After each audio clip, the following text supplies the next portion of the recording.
Welcome to this conversation with Brad Kuntz of Stax. Brad is a senior managing director in leading the New York office, which basically means he's a rainmaker for one of the fastest growing large consulting firms that focuses on the private equity space. And if you've never heard of Stax, this is a great opportunity for you to get to know the firm, its culture, and some amazing stories from the front lines with Brad.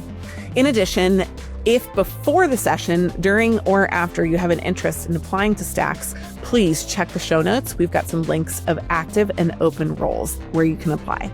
Thanks for joining. I'm Jenny Ray LaRue, excited today to have with me Brad Kuntz, the Senior Managing Director at Stax, who's going to share us all the things about Stax. And I'm going to just read Brad's bio before we get started. Brad, welcome to Strategy Simplified. Brad is a Senior Managing Director at Stax, leading the New York office and specializing in large cap private equity and the industrial sector. We're going to hear more about that today. With over 25 years of experience in strategy consulting and investment management, no big deal, he has a proven track record of scaling consulting operations and advising private equity clients on complex investment decisions. Before joining Stax, Brad founded New Amsterdam Capital Group and held senior leadership roles at EY and EY Parthenon, where he played a key role in the integration of Parthenon Group into EY. He began his career at JP Morgan and later led a telecom services company through a successful sale. Brad holds a BA in economics and international relations from the University of Wisconsin-Madison and an MBA in strategy and finance from Northwestern University's Kellogg School of Management.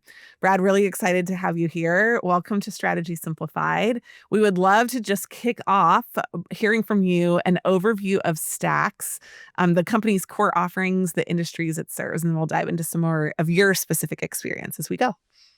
Thanks, Jenny. Happy to be here and certainly happy to share my story in consulting and what the folks can learn about Stax. So Stax is focused exclusively on private equity. We serve private equity firms throughout the industry life cycle, from the beginning of around value creation, around looking at new sectors or targets, all the way through the transaction life cycle to commercial diligence, helping them really ultimately understand the industry conditions around a deal and how that might impact the go-forward position for that company. And so, the business, we've been in business for 30 years, really with an exclusive focus on private equity for the last 20. Amazing. I didn't know how cool private equity was when I worked at Bain. And you have had a lot of experience. I'm going to dive into that in a few minutes. Before we get there, just talk a little bit about what a private equity consulting engagement is like with Stax, right? How many people are on the team? How long are these? Is it in the diligence phase? Is it in the operational change phase? Are you in office? Are you remote? Just give us some color on what one of those projects looks like. I think in general, they're relatively small teams, 4 to 5 people that are really ultimately the ones working on the case. And I would say the usual length is about 4 weeks, maybe 5 weeks, depending whether it's on the front end, helping on the strategy side as it relates to value creation or around commercial diligence. I think we have a 3-day hybrid model at Stax. So 3 days in the office, 2 days remote. And frankly, I think, the technology is just such that we can really be connected on a virtual basis very effectively when we're across offices or across different locations. But I would say that what I love about the structure is that it's almost like a SWAT team approach. You have a SWAT team of relatively few people that really attack whatever the case might be or whatever the situation is. Absolutely. Okay, so let's dive in a little bit about how your approach in the private equity space differs. So I'm going to put you in sales mode for a second, right? Sure. If I'm selling against a traditional consulting firm who's also offering PE diligence services or PE optimization services, what is different about what Stax brings to the table? Sure. I think our differences are in a couple areas. One is there's really not another firm out there of scale that really is exclusively focused on private equity. So the importance of private equity to us, the way we obviously learn about their needs and vice versa, is really critical, and it translates into how we do our work. I think also that the fact that, our average individual coming from undergrad, coming from college, 3 years in, we did this analysis recently. They probably have 2.5 times or more the level of experience doing this kind of work than some of our other competitors. And so because we have a specialized approach around, value creation and CDD, it really allows them to become experts in a very quick period of time. And that translates into how we approach the market and working with our clients. So they're seeing, a significant amount of expertise with our consultants after just 2 or 3 years. I love that. So some of the benefits for consultants include more reps, deeper Yep. expertise, and you better like private equity though, right? Because you're going to get to do a lot of it while you're there. I mean, I think, one of the things I've always said, and when I was a young consultant, I always, after business school, was fascinated by the fact that I could look at all of these different industries and learn about them, understand their business models, understand the issues facing those industries. Our average consultant could see 6 industries or more just from an engagement standpoint over the course of a year. And that's relatively rare, in the world of consulting, even in the world of strategy consulting, that's relatively rare. So I think it's to me, that's always been a fascinating part of what we do. And I think especially for those coming out of college. I love it. Well, obviously, we'll have to go back a little bit to get a deal that's become public since then. But can you share an example of a particularly interesting project that you've worked on since you've Sure. been at Stax, just to bring some color to this is what they needed. Here's how long it took to sell it. This is how we staffed it. This is what we solved for. Sure. So we had a situation not that long ago. We were looking at a space around scaffolding and insulation as it relates to plants. So this is like liquid natural gas plants, chemical plants, general industrial manufacturing plants. And it was really interesting because part of the whole thesis was this idea of, if you can get in initially when that plant's being built and see it all the way through with the products that they sell and understand the relative stickiness of that relationship, it really turned out to be a very fascinating business, because the level of stickiness, once they were inside in that initial insulation and scaffolding stage, was quite remarkable. I mean, every industry out there looks for, stickiness with their clients and that consistency of revenue. And we saw that in this case. It also was you had some very large projects, as you can imagine, based on, the contracting side of that particular kind of business. So it was really interesting. And the other thing we did that was, quite interesting, and I think our consultants enjoyed it, is just how we actually then look at the end market of number of factories, especially in LNG, liquid natural gas, and how those became a critical part of really understanding what the total addressable market was at the end of the day. And so it was, a very sort of, I would say, a straightforward industrial project, but at the same time, I think they really enjoyed understanding how to frame the TAM, or the addressable market, in a way that was really just using these factories and plants to figure out what that market could look like. So the PE firm had found a dirty darling, right? One of those businesses that you'd never think of starting, you don't talk Exactly. about in business school, but man, you want to be in that business, right? Absolutely. Sleepy, recurring revenue, stickiness. It's And perfect for big private equity. contracts. Yeah, Big it's hard to find. contracts. Yeah, Absolutely. that's incredible.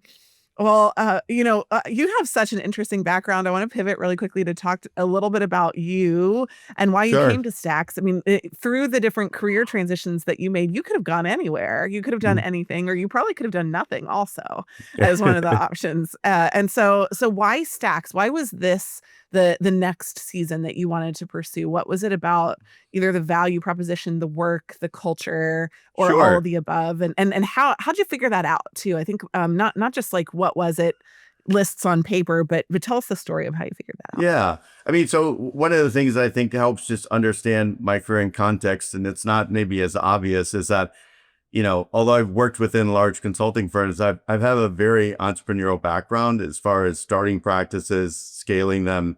So I would always kind of describe myself as entrepreneurial first and foremost.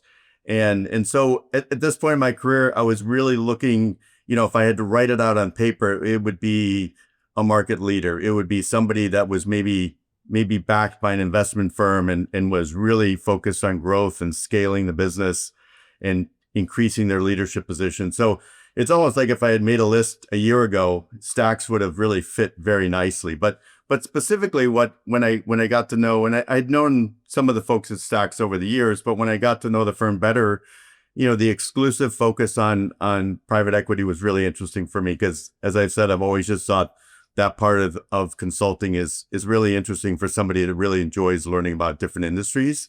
And I think, as I mentioned, the fact it was private equity backed just, put that sort of focus on growth and that impetus that this is what they wanted. They needed to, obviously grow thoughtfully, but that growth was an important part of the story, which, as you know, is not always the case with consulting firms. Sometimes there's a traditional partnership approach and they really enjoy the work as a profession and it's not really focused on growing the business. And I think also just for me, working across the investment life cycle, like that was interesting, being able to help our clients at the front end with new sectors or targets, and then also helping them analyze kind of, we call it like a re-diligence, like you've held it for 3 years. Has anything changed? Is your thesis still the same or how has conditions changed? And then obviously on the M&A side, on the transaction side, which I've always found fascinating, and it certainly is fast paced, but like the ability to go deep quickly and get that sort of intellectual curiosity satisfied was always appealing to me. So, and also I think the other thing is it just struck me as a very collaborative firm, and also very entrepreneurial once I really got to know the people better. I love it. You've mentioned a little bit about this kind of investment-backed, growth-oriented culture. I want to shift a little bit to talk about how people can assess whether that's right for them. It sounds like you already Sure. knew, right? You'd already kind of like gone. Were you at Parthenon before it got integrated into I EY was. So Parthenon? Okay. yeah, I was there. I started the practice at EY years before that as part of growing it organically. Okay. And so, yeah, your profile, like you already mentioned, is a little different than somebody who kind of Right. wants a lifetime career as a consultant. And also the work that you do is different. So for someone who's maybe not even as senior as you, but looking to join the firm at any level, how did they Sure. tell whether this is the right place or the wrong place for them? I think it boils down to what really is their passion, what turns them on at the end of the day when it comes to work. And I think those people that really enjoy that, it's an overused term, but it is so true, is that natural curiosity, just trying to understand something, probing a little deeper and learning about new things is really one area that I think, Stax is great for somebody that has those desires. And I think also somebody that really enjoys a fast-paced environment. They like being around M&A. They like, working in these, relatively quick timeframes when you look at the world of consulting. And I think, in that respect, it's great. Plus, it's like, because the nature of our work, we're not, we generally don't travel. Well, we certainly travel, but it's very limited compared to maybe a traditional consulting model. Amazing. Okay. Yeah, it's travel was one of those big differentiators for such a long time. Oh, And like you yeah. said, gosh, we all knew it. We knew we could deliver without it, Right. but clients didn't want us to be there. We weren't sure about culture. I think we're figuring it out though. It's an COVID helped a exciting little place bit, to right? be. Yeah. Yeah, there were some upsides. Uh, so can you share a profile of an ideal candidate, right? Someone who Sure. joined Stacks and excelled. And I know that y'all are hiring from school and experienced professionals. If you want to Hmm. do one of each, like a student that Sure. was, really, really great, and then also somebody who kind of came over mid-career. Yeah, I think so in general, I would say somebody starting their career, it is, I always say, and sometimes I get sort of a side eye look from people within the firm when I mention this, but like we are far closer to science than we are to market research, as an example, from a discipline standpoint. And what I mean by that is science always takes a hypothesis driven approach. And at the end of the day, it's very important, somebody coming that's going to be successful needs to understand how that works, right? How you tailor certain analyses, research, or findings to ultimately trying to answer probably two or three key questions, key questions that are driving their investment thesis that they need to believe in order for it to be a successful investment. So I think somebody who understands and has that sort of flexibility to say, hey, we thought this was the case going in as part of our original hypothesis, but after, a few days even, it's changed. And here's now our hypothesis. So having that ability, I think, to be hypothesis driven, having the ability to be creative when it comes to research and understanding analysis and how it helps tell that story is really, really critical. And I think it's something that we really are trying to get our consultants focused on is really being hypothesis driven, being creative in the way they do the research, and using lots of different data points to tell that story. Hey, consulting candidates, are you ready to land your dream consulting or corporate strategy job? Then create your free job seeker profile today on the Management Consultant job board and instantly unlock access to thousands of curated top-tier job opportunities, all for free. Don't wait. Join the MC job board today and start your journey towards your dream job by following the link in the description. Your future dream job is just one click away. On the flip side, who might not be a great fit, right? And that doesn't mean somebody that you've brought in, but somebody that even in the interview process, you're like, look, this isn't gonna be it, right? We've all seen that happen. We've all seen that. I would sort of sum it up, and we were touching on this a little bit, and there are many people in the world of consulting that fit this mold and love it. And that is, I want to work sort of hand in hand with clients. I want to help them solve their problems. I want to be with them on site, some period of time. And I like the idea of building a long-term 6 or 12-month project working relationship as part of how I see, my contribution in the world of consulting. I would say that individual, there is plenty of wonderful firms and opportunities for them to find that, but Stax would not be one of them based on the nature of our work. So I think really it boils down to those issues on individuals that, probably would not enjoy a Stax environment. Brad, I always, we do a lot of training with engineers and with PhDs. And I always tell them, the engineers and the PhDs that I've met are the best consultants and the worst consultants, Yep. right?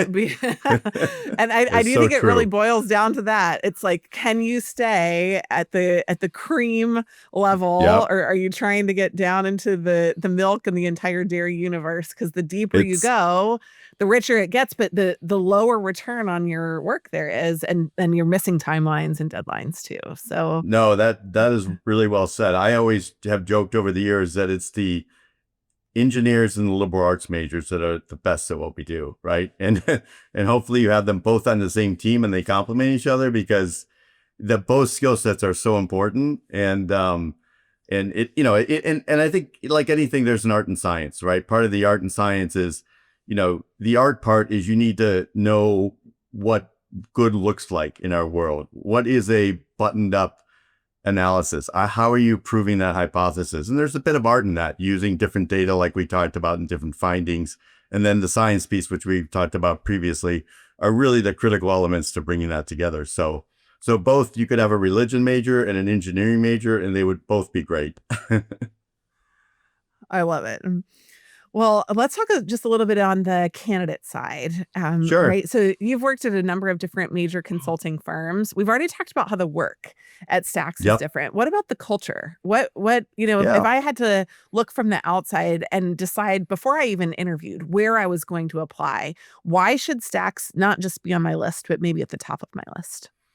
Yeah. I mean, I think it really boils down to, having that exposure to clients from day one, right? I mean, the first day, first week or two you're involved, you're on calls with readouts and clients, very quickly probably contributing to those readouts with your area of expertise of what you've been doing on the project.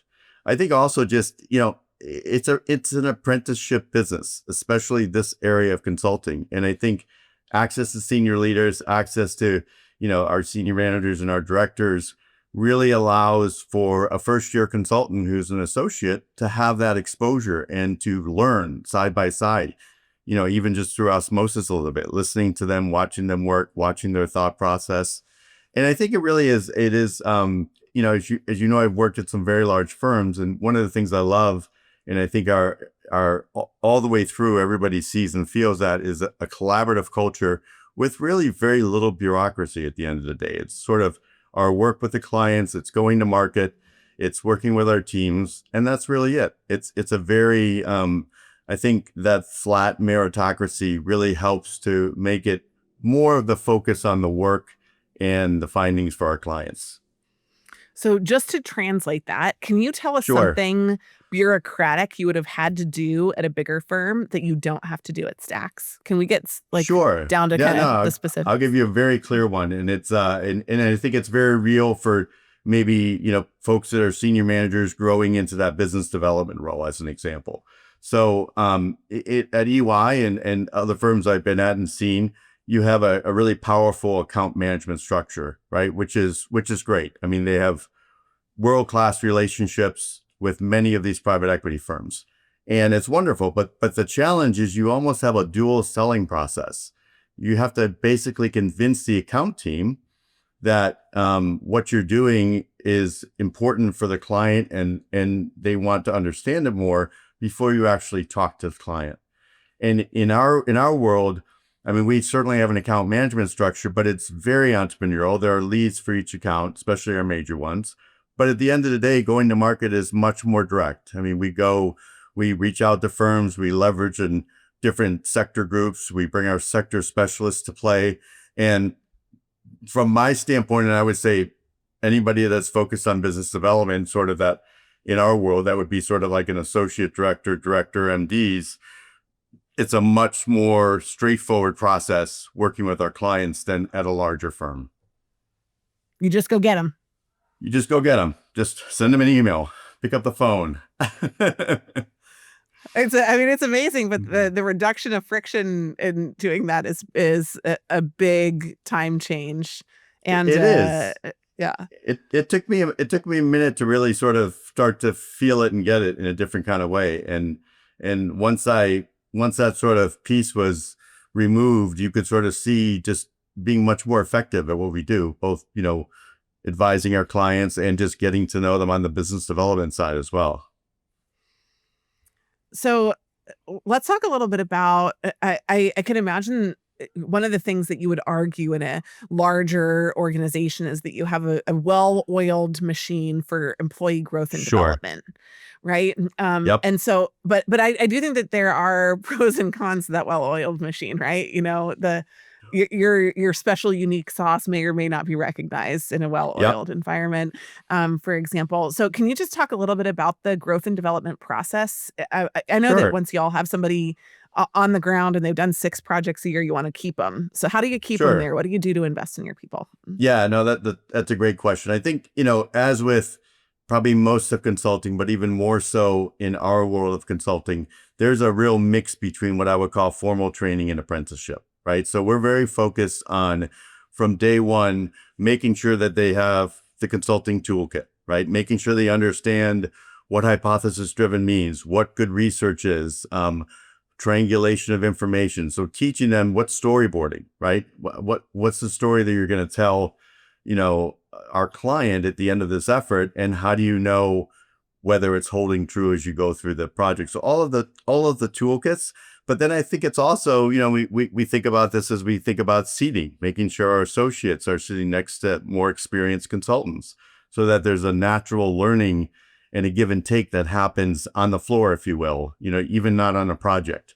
So I think that's one piece is very important to us, and certainly making sure that they're exposed to different types of projects. We do this in team meetings, like, here's a project, here's what was unique about it, here's the key learning. And then I think also there's, we have a whole offshore capability. It really allows us to be productive from a 24-hour standpoint. So I think it allows our consultants to spend the most time on probably what they would consider the most interesting part of projects. They can get some analysis or some data back overnight. And at 9 a.m. when they're starting their day the next day, they have somebody that's been at this for 6 or 7 hours overnight and moved along what they're trying to do. I love it. One last question. Sure. Because we always get it. I don't actually love this question in general, but Okay. people ask it, so we got to answer it for them, right? Now I'm really interested. No, it's about work-life balance. The reason I don't like it is I don't like the premise of the question. I think the premise of the question is like, how do I work less? Yes. No, not it's how do fair. I add the most value in the least amount of time. So whenever I get that question, I kind of cringe a little bit. Yep. But I don't, I'm not going to put words in their mouth. So what do you say if somebody asks you, what about Yeah, work-life balance, or what is this like? it's interesting because with our team in New York as an example, I've been, in a lot of our different interactions, really kind of harping on the point that this is a job with a lot of flexibility. And what do I mean by that? And I've given them concrete examples. I said, listen, you should be able to be communicating enough with your team and your project manager to be able to say, listen, I'm going to be out of pocket for 5 to 6:30, but I understand what I'm going to send over this at 8:30 in the morning, and you'll have it in your inbox to do a review. Like that kind of communication and handoff, I think, is critical. And you would think it's sort of prevalent in all places to some degree, but it's, I think sometimes what I don't want them to think, I don't care if they just started 2 months into their career, I don't want them to think like they need to stay in the office till 8 o'clock or something to finish their work for the next day. You do what you need to do. If you want to go meet a friend and have a drink at 5 o'clock or for a couple hours and then pick it up from 7 o'clock on, I think that's great. So that's something culturally that we're really focused on. And certainly on the projects I'm involved in, I'm always very just laser focused on the transitions, the reviews, the timing, so that people feel a sense of the ability to sort of manage their own schedule, if you will. And I think, so that's a big thing. And I think, I also think, just the nature of our collaborative style that we've talked about, it just Stax at times, even internally, just feels very approachable. And I think that helps a little bit with that work-life balance. It helps to communicate when you have other needs outside of work and trying to find ways to work together around some of those things. So I think those are some of the concrete things, as well as I talked about just that 24-hour life cycle, I think really helps them feel like they're being productive and staying focused on what they want to do. Well, let's talk about how they get into this magical unicorn place. Let's talk just about the recruiting process a little bit. We know that you're growing quickly. We know that Yep. you're interested in having people come, and we also, nobody wants to waste their time, and they don't want to waste yours either. Sure. So tell us who these people are that you would just love to see. What are some attributes of them, and what do you notice about them right away out of your pool of candidates? No, that's a great question. It's just a quick little side story, and then I'll go ahead and get into it. There's a consultant. She came out of undergrad. I guess it was about 10 years ago, maybe a little bit longer. I still remember to this day our interview, and I remember where it was. I remember what she drew up on the whiteboard, because her ability to quickly articulate in a comprehensive way some of the key issues, and keep in mind she had zero consulting experience at this point, but she was able to, in this case, articulate, here's the issue and here's the kind of information that would really help to support that particular point. So I think those people, that the individuals that can sort of take the high level key points and in a tailored, bespoke way, bring the right data and information to light and marry it with those key points, are the ones that do the best, because if they understand information that's not relevant, they're quickly able to understand information that is. They sometimes naturally just understand how to marry the different data points together to tell a story. And those are subtle things to some degree, right? I mean, everybody's smart in this industry, but at the end of the day, it's that sort of unique ability to sort of operate at the highest level, but also in sort of an artistic way, marry very quantitative and qualitative information into a story. We do a lot of pyramid principle training for corporate Yep. organizations that's based off of some of the work that we've done with consulting clients as well. And I think what you're saying is that it's somebody who's not a story shyster, right? They're not trying to Right. just tell you a story that's not based in fact, but they're also not so linear that they're stuck in the facts and they can't see the story from it. So they're weaving a story Correct. that's really grounded in those facts. But you're Yes, right, great storytellers are hard to come by. they So I are. love They that. are. Yeah. It's important. It's important to be able to tell that story and to step back and piece it together in a way, because it is as I said, it's a bit of art in many ways. Well, I know that you don't require private equity experience. Correct. But what is a piece of advice that you would share to somebody as they're considering applying for a role with Sure. you? Yeah. I would say, so at the junior levels, I would be, let's say they're out of college, let's say they've done something else for a couple of years and they want to get into consulting.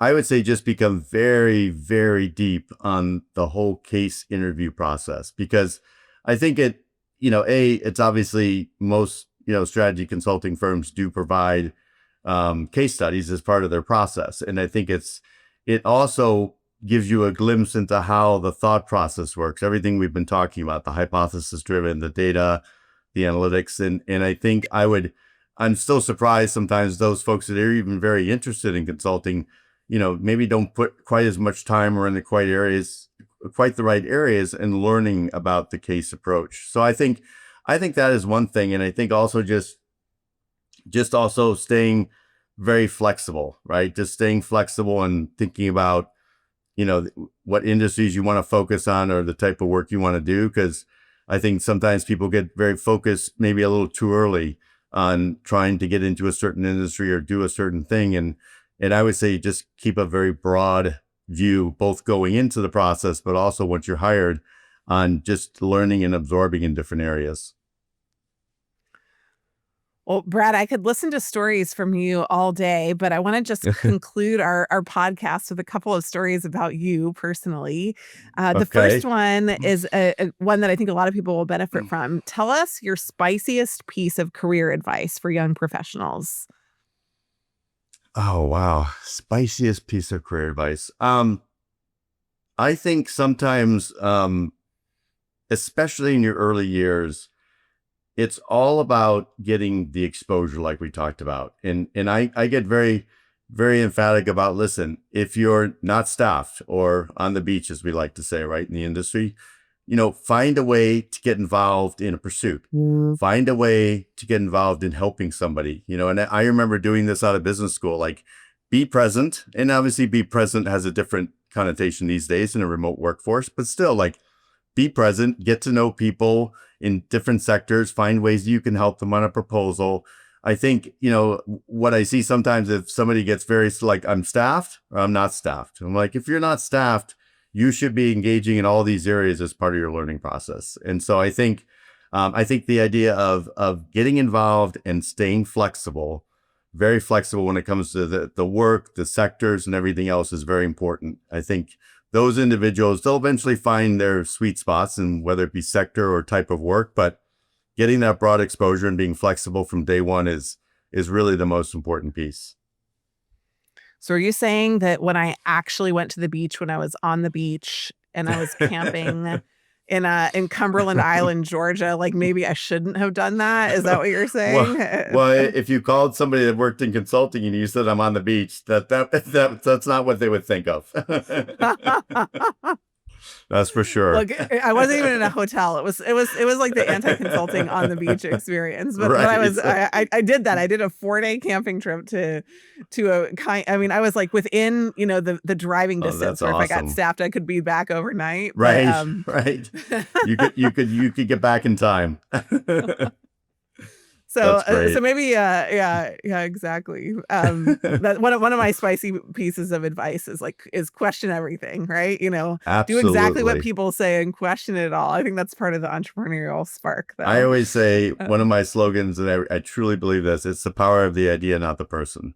And I say that to all of our associates as a way to get them contributing, get them thinking about it, because it really is. I mean, ultimately, our clients are paying for like good ideas. It doesn't really matter where they come from. And I think it's an important piece.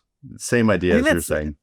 Such an unbelievable evolution of the industry, too. I mean, it used to be that you had to have the name, the rubber stamp, right? The Right. PhD had to Right. be, everything had to be tied to the expert. Perfectly And buttoned up, now right? that's Yeah. exactly right. Right. Okay, well, last fun question. This one could get Sure. us on a really wild tangent, which I love. Okay. That's why we put it at the end. So I hear that you're an avid traveler. I am. But I don't know exactly what that means, so I need to get a little bit more color on it. And I'd also love to know one place that you feel like maybe even like I've been to 56 countries. So see if you can find a place that you think maybe I haven't been, and tell me about an off the beaten path destination. Well, interesting. So I don't know if this is a place you've been. I've been to, I don't know, I think over 60 or around that same number. And I've been, some of the countries I've looked at to go to, when I start reading about them, they're like, there's a lot of country counters here. And I'm like, okay, I don't want to be a country counter, like just to go someplace and say I've been there. But, Yep. so this is a few years back, so I will give that context. I was in Brazil. I don't know if you've been to Brazil. I have, but not Okay. actually probably the places you're going to mention. I sailed in Brazil. So I sailed Oh, really? up the northeast coast into some of the islands off the coast of Brazil, Oh, but I didn't go neat. to any of the majors. No major So we went cities. so I've been there, I think 3 times. One time, kind of Rio, was, obviously a key focus in Sao Paulo. And then another time was, going up to Buzios. And then one time we were actually there for Carnival. But the story, that's a fun story, is, we were looking to do hang gliding, right? And hang gliding in this particular area was all about doing it tandem. You had to do it with somebody else. And you probably can't tell by my sitting down, but I'm about 6'4", 6'5". And so everybody's passing by and everybody's like, no. I don't have big wings. They would go like this with their hands. And then this guy comes by, he's like, I'll take you. I've got big wings. And I said, okay. And so literally we go up to this cliff and he told me what to do. He said, just lean forward. And we leaned forward and we did a relatively short, because I'm not 100 pounds. So we did a relatively short pass through all the way down to the beach and safely landed, almost like you would see a parachuter land, kind of a running landing. So I loved it. Brazil is one of my favorite countries, and that experience was a lot of fun. Incredible. I love it. Well, Brad, we could talk for hours, but I just want to say thank you for all the kind of cultural insights that you've given today. Some great career Sure. focused insights. In the show notes, we'll have a couple of links to places that are currently open at Stax. I'm going to encourage everybody at the end of the call today to apply. You're going to get to work with Excellent. Brad and people like Brad when you're at the firm. But we're excited to share the story of Stax today. Thanks so much for joining Strategy Simplified. Thank you. It's great speaking with you. We hoped you loved this conversation with Brad Kuntz as much as we did. Stax is an incredible firm, and I want to remind you to check the show notes for some of the opportunities where you can apply to work with Stax. They're growing fast, they're investment backed. You'll have the opportunity to work on a number of fast-paced projects within private equity. And whether you decide to stay, which many of you will choose to do, or whether you want to leave and go do something else, Stax is an incredible next step for your career. In addition, if you loved this episode of Strategy Simplified, please subscribe to it on your favorite platform, share it with friends, and make sure that you leave us a comment. And if you've got great ideas for future podcasts, please message us, team@managementconsulted.com. Thanks for joining.